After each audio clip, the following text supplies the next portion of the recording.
You're listening to the Super League Pod, coming up on episode 98 of your favourite rugby league podcast. We've got all your feedback and shout-outs. I'll be whipping out my poll for the first time in a few weeks. We've got news from around the world of rugby league. We'll be looking back at a thrilling round of Super League action and bringing you in our thoughts and previews for the next round of the Challenge Cup. All that on your favourite podcast, the Super League Pod.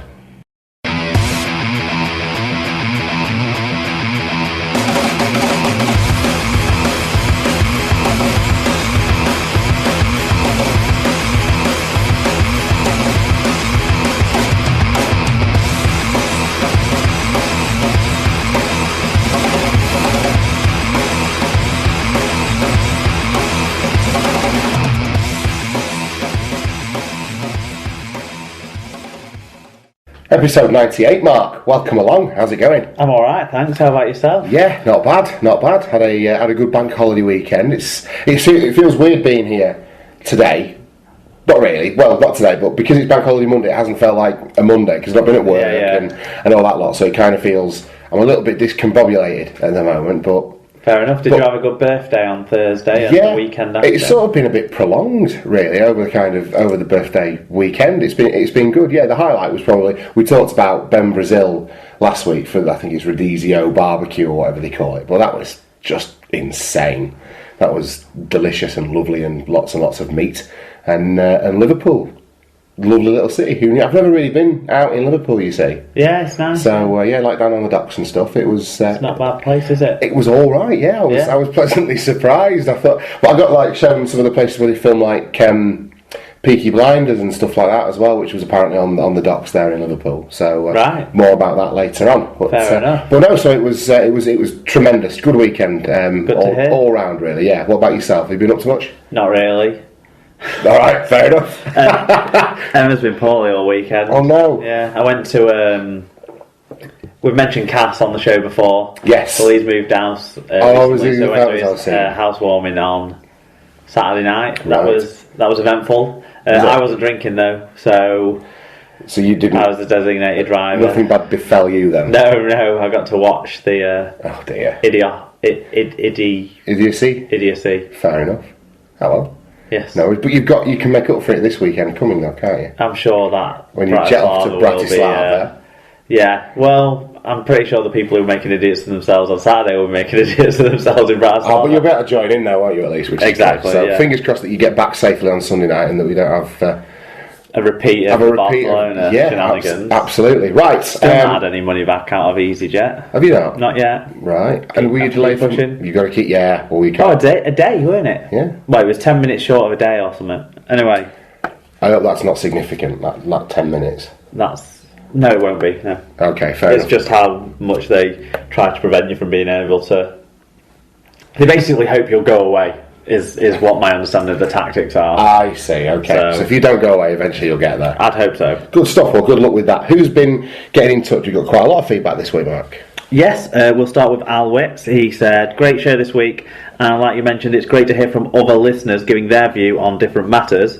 It's a proper show for the fans and everyone does it in the manner it should be. No one gets shirty unless Wigan are criticised or lose. He's pretty much got it covered there, hasn't he, Al? Well done. Yeah, he knows how it works. If we lose fairly or we're criticised justly by people, then I don't get shirty.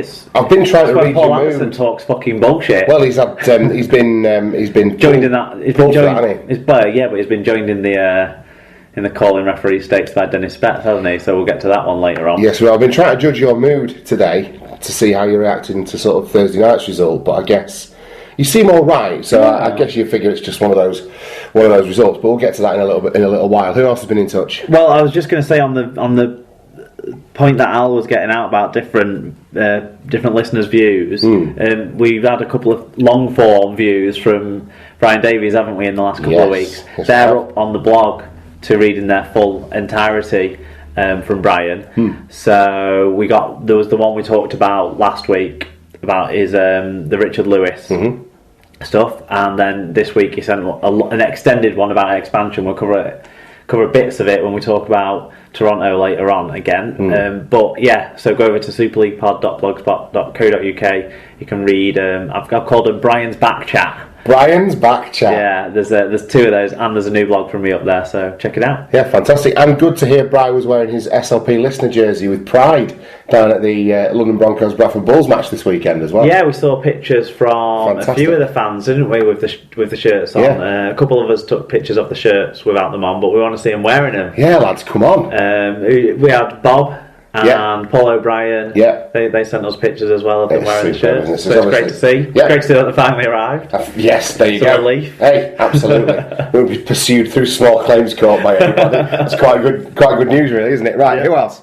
Elliot Wrench, he said, what an episode. He's one of the ones that we want to see a picture of him wearing the shirt. Mm-hmm. He said, what an episode. I got a rollicking and praising the same show. Class nuisance, that's me. There you go. Chris McKeown, he said, what am I saying? Chris McEwen, sorry.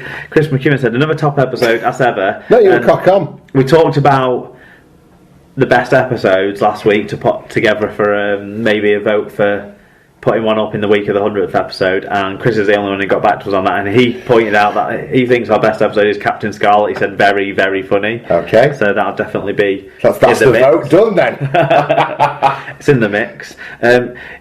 Yanis Mateus got in touch again after getting in touch for the first time last week. Said, thanks for the pink fruity shout out. Twill bought me. Will not meet your criteria of intelligent analysis, so I'll just listen instead. Fair enough, as long as you're getting on board. That's yeah, good to us, isn't it? Yeah, definitely. Don't be too harsh on yourself, mate. You know. Sarah McKenzie got in touch. She said she kept getting funny looks when she was walking down the street laughing at the Super League pod guys discussing and singing team songs. A little bit disappointed that we haven't had any suggestions of songs for you from what I can see this week. There was a little bit of a chat about it in the build up to the game on Thursday night between the Troll and the Doc, but it didn't quite merit inclusion. Actually, just on the subject of this, I was listening to this as I made my way home from work the other night just to kind of check it out, and I thought, it sounds like we're stoned. We sounded like we were like high, and I'd accidentally, God knows how, put it onto 0.8 speed on my thing. So we're like just talking about the songs and stuff. It goes like, I was like, fucking hell, this sounds pretty cool. So I went the other way, and of course, it sounds like we're on some kind of.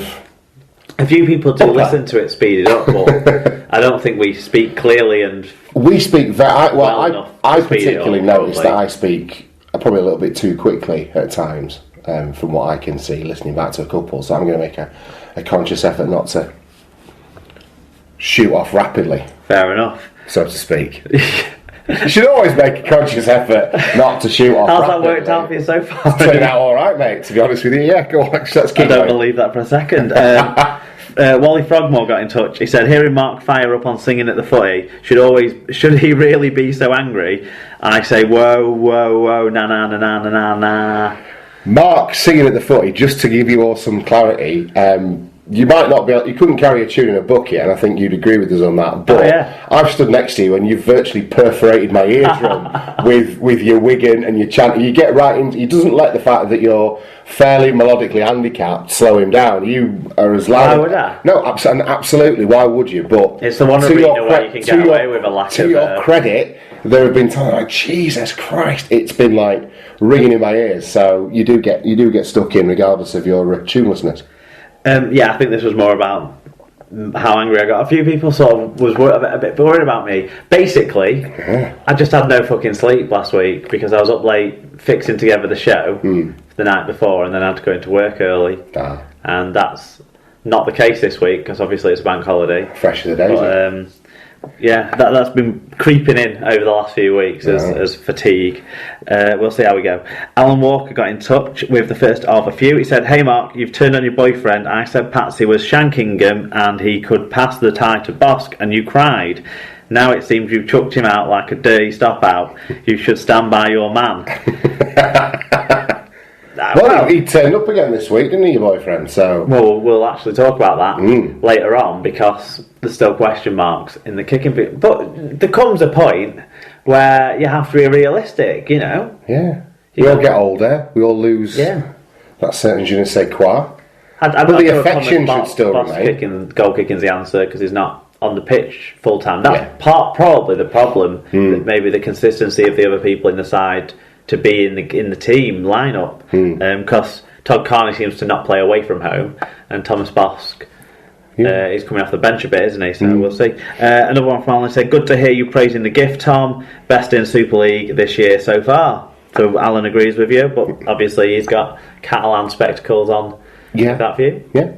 But you know, he's that up doesn't there. mean he's wrong to agree with me. He's up there. Brian Davies also gave you some credit for what you said. Things you said last week. Tommy said you were spot on. Lowe's was a great player, but never head coach material. Yeah, I should at this point, before we start going on to talk about the accidental Stevos, because I can see the hashtags popping up. I may have been a bit obtuse last week with my accidental Stevos, because I explained to you afterwards that it was when I referred to Jimmy Lowe's as a rugby league footballer that was maybe my accident. So it wasn't quite as an overt. It wasn't Steve-O. like TRY. Exactly. Or... So I'll chuck a really obvious one in this week, and we can all have some fun with it. So secret Steve-O's. Yes, exactly. We'll go for a secret Steve-O. But carry on. Well, this gave me a thought that never really occurred to me when you were bringing it up last week. Right. Because the first couple I'm going to tell you here are definitely wrong. First one was from Sean Bruiser. He said, "Was the accidental Steve-O when Tom Crook asked about the Catalan stats during the Castleford round?" No, I just said Catalan. And then Alan Walker asked the same thing. Castleford, not Catalan, when asked for standout players in their match. No, but it made me think, are you just doing this to cover up for your fuck-ups? But you've not done, you've owned it. So that's okay. I wish I'd let you get that out there before I caught to it quite so quickly. Maybe that's my own fault. No, it wasn't. You've owned up for it. No, it's good of you to own up to it. It's not a vehicle through which I can cover my own fuck-ups. But Chris Macy, Dean's brother, got in touch with one that maybe was. Apparently during the show last week, you said it's rough, it's tough, it's rugby league. I definitely didn't say that, did I? I don't know. I don't recall. So that's more likely to be. If Chris can give me a time check on that, I'll have a look back and make sure. But I don't think I was that obvious, to be honest. No, well, you weren't when you told me after the show. I thought no one's getting those, Tom. Yeah. You know, you need to utilise something a bit more obvious. That's it. Yeah, absolutely. Well, I need to TRY a bit harder, don't I? Okay.